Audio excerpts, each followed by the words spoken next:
Good morning. I hope you had a wonderful Thanksgiving.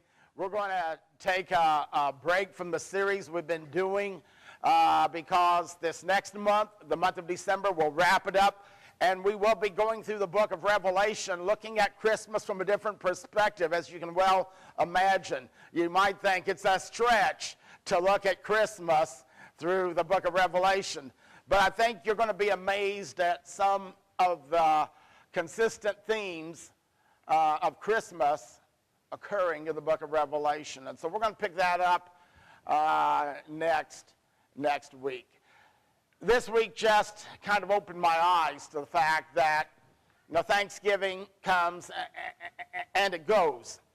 The problem is it should never go.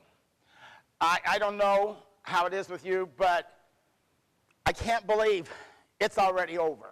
Can you? They say it's a sign of old age, and I must really be up there because every year now for several years it comes almost without warning and goes. But for the believer, for the follower of Jesus, it has to be a way of life. One thing we do is we make out our list, or kids do anyway, of things they want for Christmas.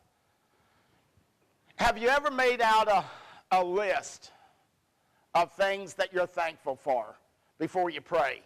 If you haven't, that might be a good thing to do this season because Thanksgiving is never over. It has to be a part of our lives every day. And if you've never done it, maybe you just need to start listing and thinking and reflecting.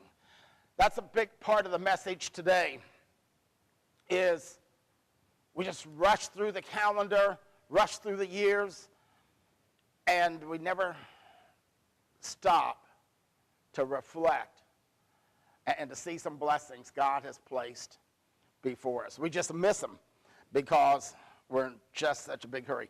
Here's a list Thanksgiving list that several housewives compiled. This list is from Housewives, okay? Here we go. For automatic dishwashers, I remember Sammy wanted that more than anything after we were first married. Give me a dishwasher. Give me a dishwasher. And it's a happy day when I did. For automatic dishwashers, because they make it possible for us to get out of the kitchen before the family comes back in for their afternoon dinner snacks. For husbands who attack small repair jobs around the house because they usually make them big enough to call in the professionals. For children who put away their things and clean up after themselves. They're such a joy, you hate to see them go home to their own parents. For teenagers, because they give parents an opportunity to learn a second language. That's true. For smoke alarms, because they let you know when the turkey's done.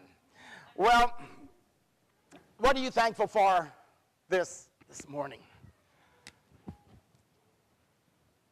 A farmer became pretty discouraged. He began, and it was over time, but he began to look at his farm through critical eyes. That had not always been the case, but now it was. He looked at buildings that needed to be repaired and painted and fixed. He looked at machinery that needed a lot of maintenance. He looked at the books at the past few years that had not been good, and they had battled drought and pests and insects and low prices. And finally, one day he had it. He went in town to the realtor, and he says, I'm tired, I want to sell the old dump. And so the realtor came out to the farm, visited, and took pictures, and began to do a write-up. Paper came out, and the farmer opened up the paper, and he looked at the pictures, and he began to read. He called the realtor. He says, take the place off the market. I've been looking for a place like this all my life. He talked of the pretty green meadows, the ponds that were stocked with fish, and the livestock and the fences. And Isn't it interesting? Sometimes we never really appreciate what we have until we almost lose it, and it's gone. You know, some of the things that you're looking at through critical eyes, understand there are other people that would give anything in this world to trade places with you, or so at least they think. And so our challenge today is this. 1 Thessalonians 5:18 simply says, give thanks in some circumstances. Give thanks when things go your way, when you get that promotion, when you get that job, when you get the raise, when the kids are well-behaved. Give thanks in all circumstances. For this is God's will for you in Christ Jesus. Now, don't take that verse and preach it to somebody whose life has just fallen apart. It doesn't go over well. Believe you me, I've been on the receiving end of it. Just preach it to ourselves. You see, it goes a lot better if I say, Steve, this is what I need to be doing. It's been tough. Things are bad. God, it's you and I. And so this message, I don't want you to think that I'm telling you the way it ought to be. It's just between you and God. Because that's who you thank. You don't thank me. You thank him. And I think he's wanting us all to open up our eyes and see, you want to know what God's will is for your life? Be thankful in all circumstances. Now we're going to look at 3 key words about Thanksgiving. Very simple. Here we go. Number 1, Thanksgiving is an obligation. So we need to be obedient. Thanksgiving is an obligation. Be obedient. That's an interesting choice of words for me to say Thanksgiving is an obligation. How many of you like to do something because you feel obligated? I'm putting my hand down in my pocket. We don't like to feel obligated, do we? That turns us off. Don't you hate it when your spouse comes to you and say, hey, get ready. We got to go to this Smith's open house. What? I was going to watch football this afternoon or tonight. No, we got to go to the open house. How come? Well, we're obligated. They came to ours. Oh, man. You know, I don't know how you feel, but usually we don't find ourselves in that situation. Dave Ramsey talks about being debt-free and financial peace, not owing anybody anything, not owing the bank, not owing on your house, your car. He says, it'll give you peace. But it's a myth. Financial peace can be a reality. But for us to say that we are debt-free is a lie. We owe an incredible debt to God. Incredible debt to God. We are obligated, and we are commanded to be thankful.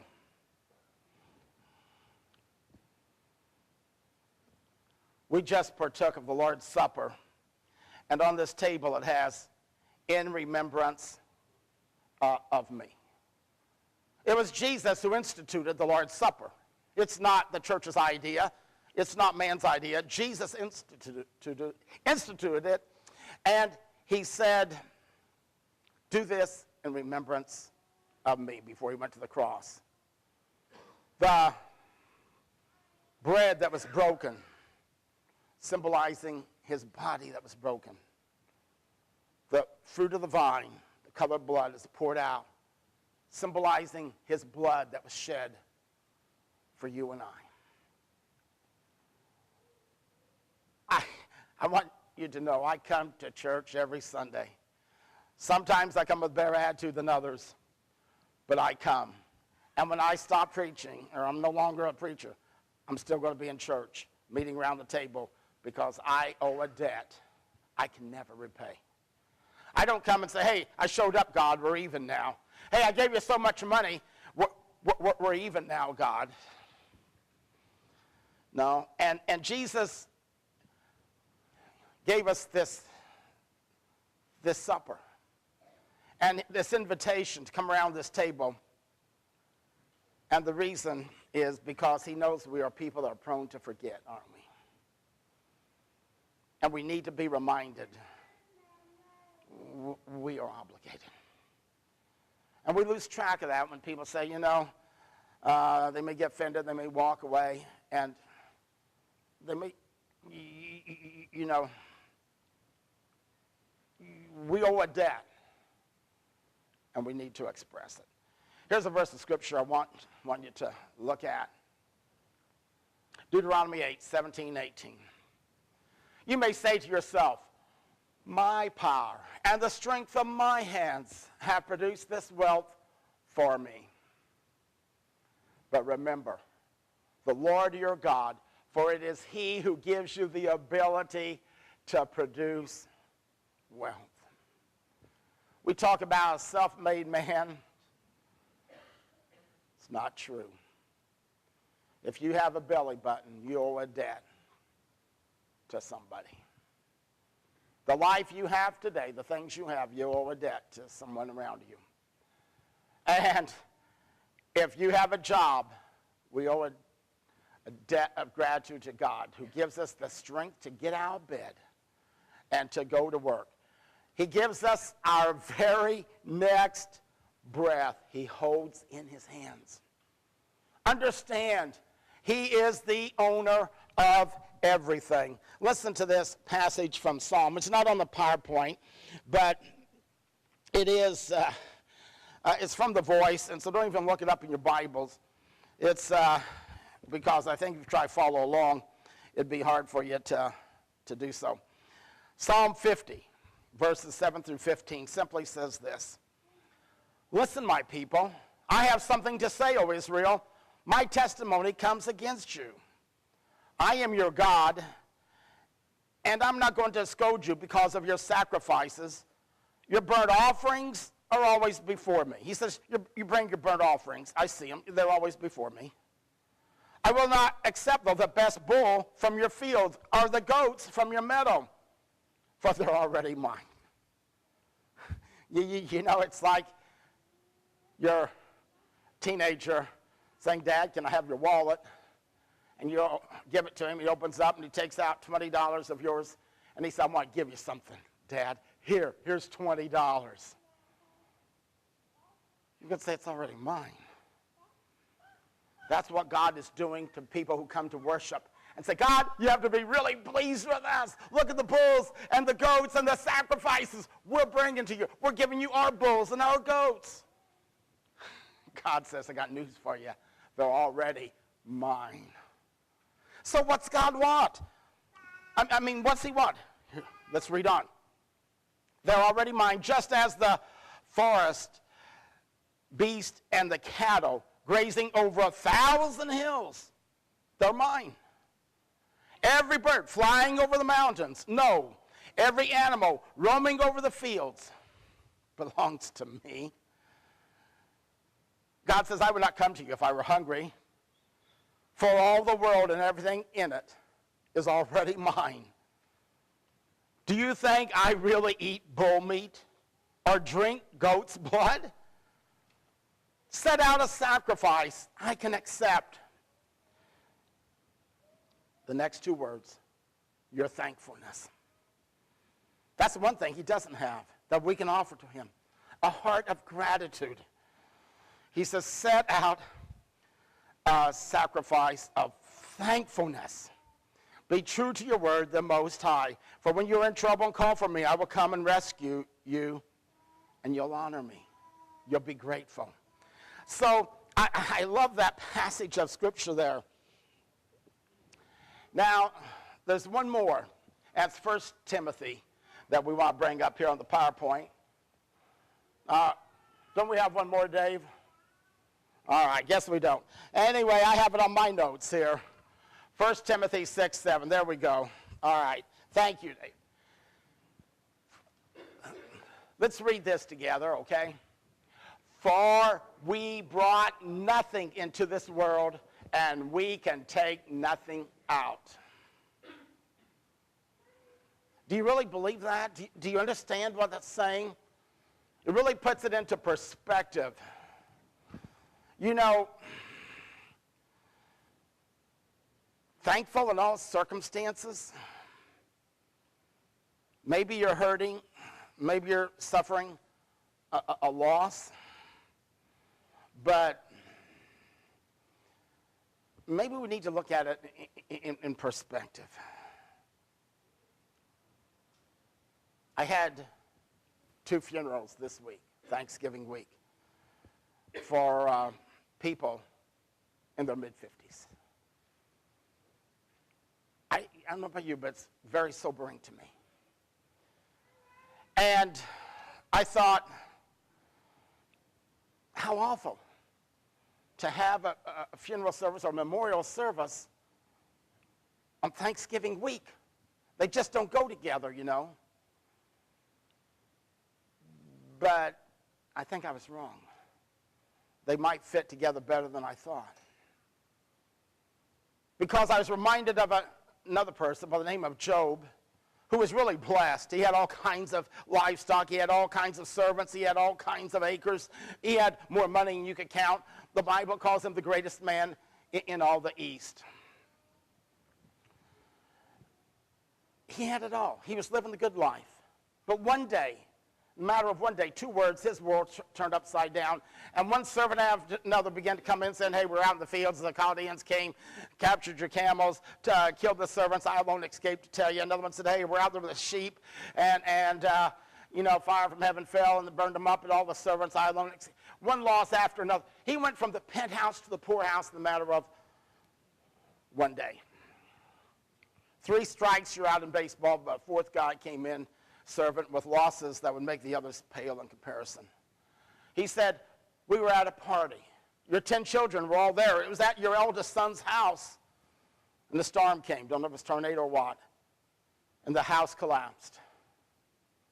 And Job, you've lost your 10 children.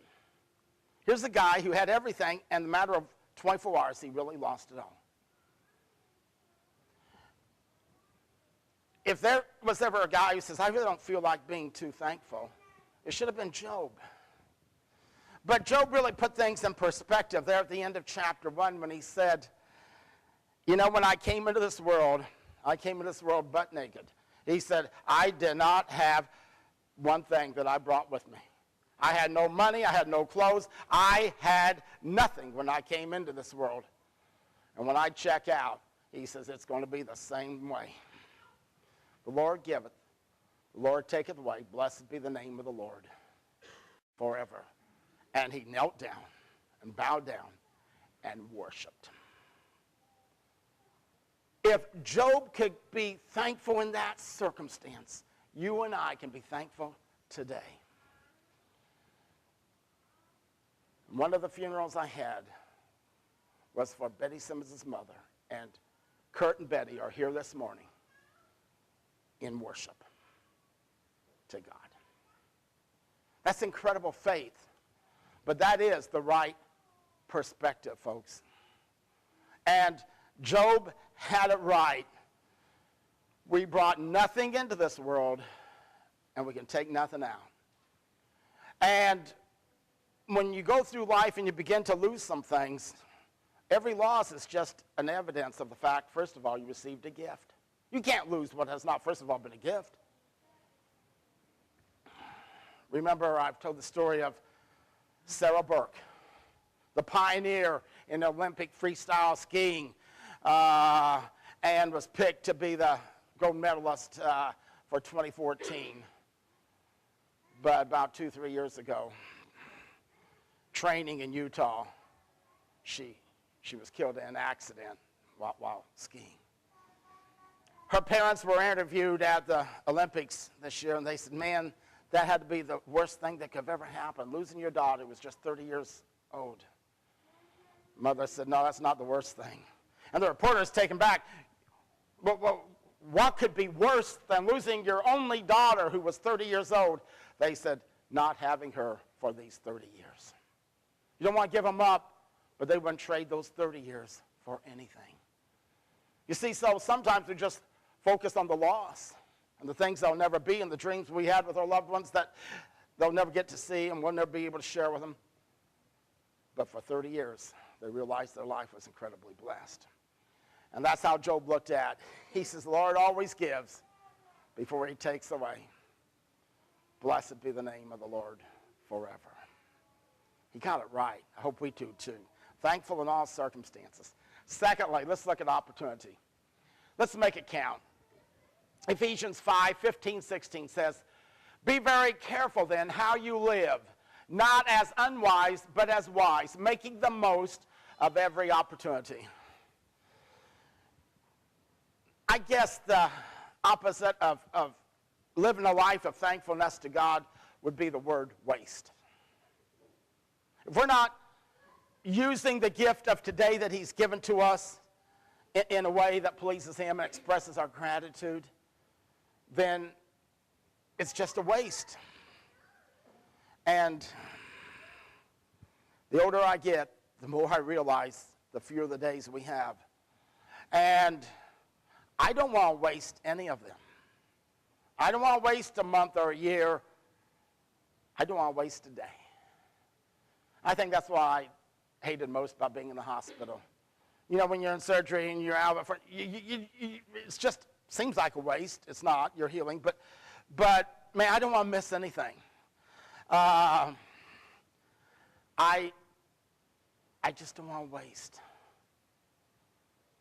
If I blow today and I say things, I lose my temper and I grouch around, I'm never going to get today back. Say, God, you know, I really didn't like the way this day went. Let me do it over. I don't get do-overs. We got to make it count. Understand that in the time that you're in church this morning, forget Sunday school, just the hour or so that we're here in worship in the 8 o'clock service, nearly 7,000 people will die in our world. 7,000 people will go into eternity, most of them without Christ. By the time this day ends, tonight at midnight, around 160,000 people will not have the gift of seeing another day. Most of them will go into eternity, and most of them without Christ and without hope. That's why Paul says in Romans, I don't think we have it on the PowerPoint, I've got it on my notes here, Romans 1:14-16, I am under obligation, both to Greeks and to barbarians, both to the wise and to the foolish. So I am eager to preach the gospel to you who are in Rome, for I'm not ashamed of the gospel. It's the power of God for salvation to everyone who believes. Billy Graham was once asked what impressed him most about life, and he says it's brevity. As a kid, I thought it would last forever, and I woke up one day, and I'm at the end of it. It's an opportunity. Life is. Man, we just got to make it count. Third key word is overflow. Overflow. Open your eyes. Do not be deceived, my dear brothers and sisters. Every good and perfect gift is from above. Every time you see something good or you see a perfect gift, it's from above, coming down from the Father of the heavenly lights, who does not change like shifting shadows. Open your eyes to the fact that your cup overflows. You know, David wrote that beautiful psalm that we all know by heart. The Lord is my shepherd, I shall not want. He maketh me lie down in green pastures. He leads me beside quiet waters. He restoreth my soul. It's almost Norman Rockwell, isn't it? I mean, really? Isn't it? You say, oh, man.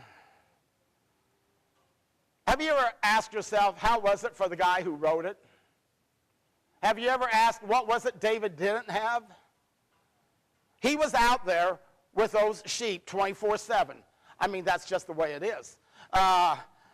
He didn't punch a time clock. He was taking care of the sheep. Sheep were totally helpless. The wild animals would come and get him at night if he left them. He told King Saul later when he wanted to go fight Goliath, he says, I've killed wild animals, lions and bears protecting the sheep.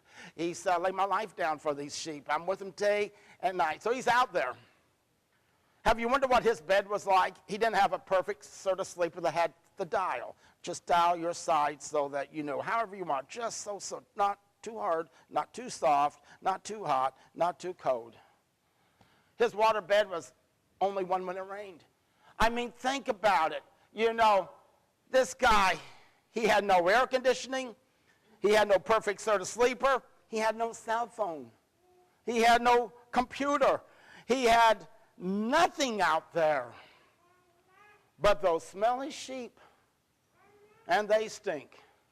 Now, I know you said, well, you're a pig farmer. Yeah, I know. It's like the two skunks, you know, walking down the road one night, and they came up on a pig farm.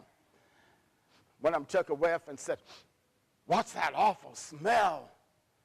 The other one says, I don't know, but we sure got to get some of it. You know, so anyway, I don't know. But those sheep, they just stink. I've had sheep. I think they smell worse than pigs. But that's what David smelled at night. That was his smell 24/7. And he says, my cup is running over with blessings. Take stock as to what he didn't have and who it is that writes those words. My life's just overflowing with God's goodness and his mercy and his grace and his blessings. He couldn't even fathom the life that you and I have today and the gratitude that ought to be flowing from our lives. You know, the real question is, sometimes we don't see it. We don't see blessings because our want to is out of whack. What is it you really want? And if you get what you really want, you think would make you happy, would you? Is your want to out of whack? It's like back in the days of the Wild West. Young cowboy had too much to drink, and he was out in the street, and he was shooting at people's feet, making them dance, and he was just laughing and having a good time. People were just leaving. Old mountain man came to town on his donkey. He got off his donkey, and the young cowboy went over there. He says, have you ever danced? The mountain man said, no, never have danced. He said, well, you're going to learn. He began shooting at his feet, and the old mountain man did a pretty good dance, you know. And the cowboy laughed. He was out of bullets, put his gun away, and started to walk off. The old mountain man reached into a saddle and pulled out a sawed-off shotgun and called the guy back. He turned around, and he found himself staring at the wrong end of a sawed-off shotgun. The old mountain man said, have you ever kissed a donkey? And the cowboy said, no, but I always wanted to. You know? Yeah. What is it you really, really want? If you get it, what will you really have? Jack Whitaker made news a few years ago, winning at that time one of the largest jackpots in lottery history. He received $113 million, one-time payout, after taxes. This is after taxes, a lump sum payout.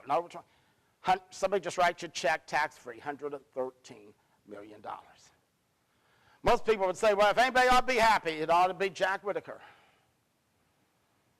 But Jack Whitaker's life, the last 5-6 years, has been a nightmare. He's been arrested for drunk driving 3 times. He faced more lawsuits than we have time to talk about this morning. His only daughter, 2 years ago, just took her life. The mother said, if we could have looked into a crystal ball and seen what was ahead, I would have torn that ticket up and never cashed it in. Our life was so much better before the $113 million. If you get what you want, what are you going to have? You know, we have to unwrap God's blessings and God's gifts. I mean, it's like Christmas. And with little kids, it's hard because they're, you know, you try to coax them. Come on now. Here, open up. Here, we'll help you pull the paper off. And they can't get the bows done. You have to cut them and all that stuff. And then they become in love with the box more than the gift. And I wonder if that's not you and I. That we just fall in love with this life and the wrappings of this life. And God says, look deeper. I have a wonderful gift in store for you. But I think we miss it because we think it's going to be something really big, like winning the lottery. I'll be happy if I get the 113. I'll be happy with 13. I'll be happy with $1 million. I don't know about Jack Whitaker. Oh, really? Really? Maybe God just wants us to push the pause button today and say, hey, let's enjoy the moment. Let's enjoy the moment. I wonder how many times we miss the blessing of seeing the smile on the face of a 3-year-old child. I wonder how many times we fail to see those blessings because of all the chaos that kind of goes with it. You know, Sam and I talk when all the kids, the grandkids come home, all 9 grandkids are home, the granddogs, and then, you know, it's pandemonium. It is. It's chaos. You can't walk through the house without tripping. It's an obstacle course. You about kill yourself if you try to move. And she said, honey, it'll just be a few years when we'll be sitting here by ourselves saying, man, it's quiet. One of those great days when all those kids want to come here. And I said, you're absolutely right.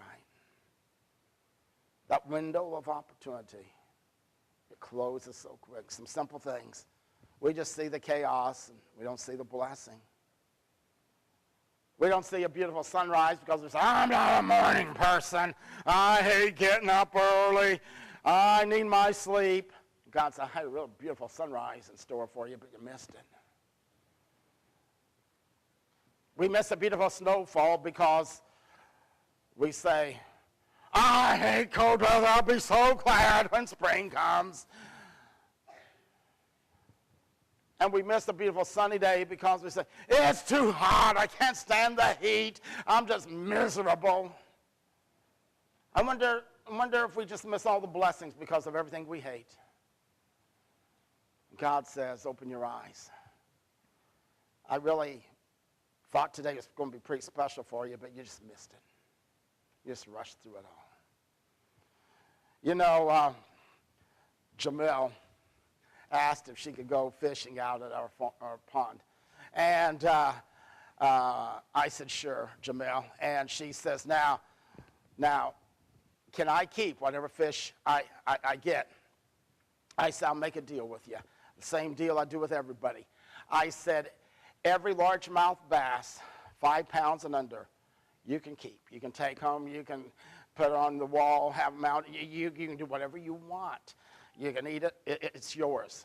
If it's over 5 pounds, I want you to release it because I said the grandkids love catching those big fish, and our kids do. And she goes, oh, I get to keep. She says everything 5 pounds and under. And I go, mm-hmm.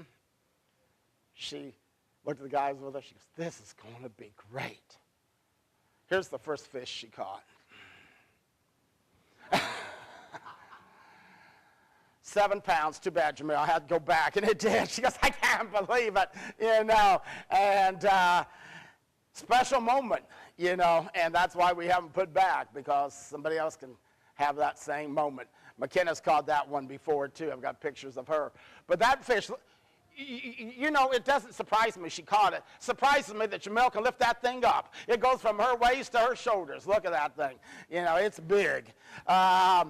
But she thanked me. She says, great day. She said, I did get to keep some fish. But she says, I thought you were pulling my leg, anything, But I said, no. Sometimes we just miss it because we just don't have time to go fishing.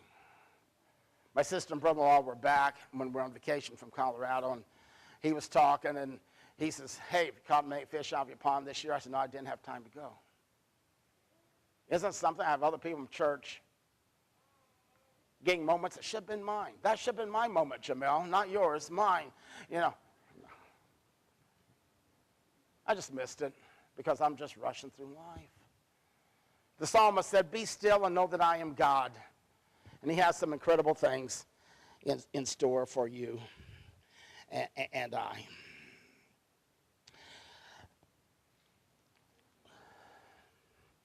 Butterball turkeys have had a hotline, and where people can call in about questions about cooking their turkeys for Thanksgiving.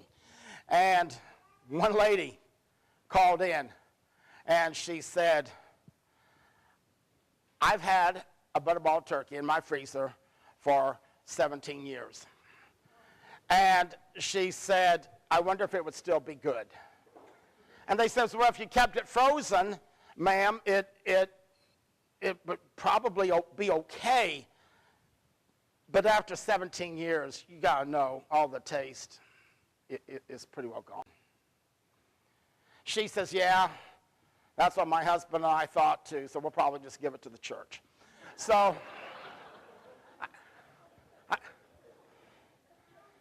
that's not where our turkeys came from last Sunday. No, the ham. I want to ask you, do we adequately express our thanksgiving to God? Thankful in all circumstances? I don't know. What's the secret? I'm not sure. I had an article here I'd like to close with. It's a story of a Marine that I'd read about many times throughout my ministry. And his name is Cleve McCleary. He was raised on a South Carolina plantation. He grew up loving hunting, fishing, and excelling at sports. He fulfilled his dream of becoming a college coach. He had plans, Cleve did, to marry a beautiful Southern belle. Life was good. But only weeks before the wedding, in fact, it was March 26, 1967, Cleve witnessed a startling event on a college campus that changed the course of his life forever. The burning of an American flag by students protesting the Vietnam conflict. Dismayed by the lack of support for the country he loved, Cleve resigned from his coaching position that he loved so much, and he volunteered for duty in the Marine Corps. He completed officers training school, said goodbye to his bride, became a platoon leader of a battalion in Vietnam. On his 19th patrol, deep in hostile territory, Cleve and his unit engaged in hand-to-hand combat with the enemy. He suffered devastating injuries, which included the loss of his left arm and his left eye. Cleve continued to lead his men through battle and unbelievable pain. His recovery from disabilities is nothing short of amazing. He spent over 2 years in military hospitals, went through 30 major surgeries, countless minor surgeries, countless hours of physical therapy. The doctors said he would never walk again, but he has, and he goes around speaking and sharing his testimony and his faith. And people say, how can you do it when you've lost so much? And he says, my motto is Fido. Fido? Yeah, forget it and drive on. You know, sometimes you have to do that with life. You can miss the blessings and the gift and the opportunities and the days that start going by, and soon they'll be over, because you're focused upon an injustice, something that was really unfair about your life, very painful, something that you may live with for the rest of your life. But there's still cause to be thankful. If Job could, if Cleve McCleary could, you and I can, and that's our command. Be thankful in all circumstances. We're going to stand and sing our invitation hymn.